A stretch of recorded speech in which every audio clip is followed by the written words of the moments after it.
আসো, তোমরা আল্লাহর কাছে আসো, এতদিন যা করছো করছো। কিন্তু সেই তায়েফের লোকেরা মুহাম্মদ রাসূলুল্লাহ সাল্লাল্লাহু আলাইহি ওয়াসাল্লামের দাওয়াত কবুল করেন নাই, বরং তারা সকল বালেকদেরকে বলে দিল, এই মুহাম্মদকে তোমরা পাগল, এই মুহাম্মদ পাগল, তাকে তোমরা কখনো বিশ্বাস করিও না, তাকে বিশ্বাস করিও না। তারা সকল যুবকদের খেলে নিয়ে দিল।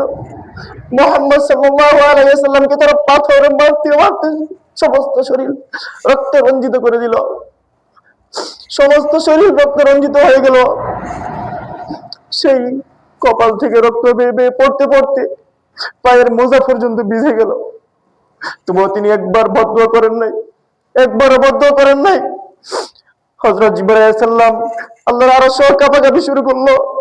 ফেরেশতারা বলল, মাওলা একবার আদেশ করুন, একবার আদেশ করুন, আমি এই তায়েফবাসীদেরকে দুই পাহাড়ে চাপা দিয়ে মেরে ফেলবো।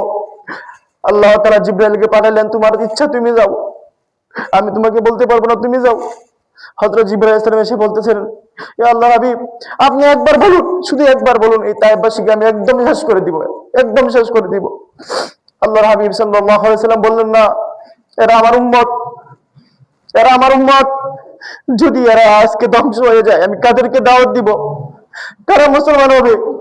না, তুমি ধ্বংস করিও না। আল্লাহর হাবিব সাল্লাল্লাহু আলাইহি ওয়াসাল্লাম সেখান থেকে ফিরে আসলেন, আবার সেখান থেকে মায়ের খেয়ে ফিরে আসলেন সেই মক্কায়।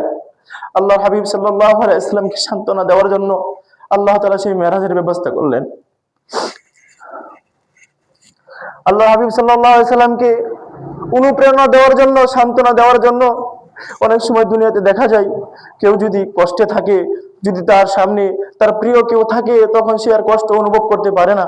এজন্য আল্লাহর হাবিব সাল্লাল্লাহু আলাইহি ওয়াসাল্লামকে আল্লাহ পাক স্বয়ং নিজে দাওয়াত দিলেন।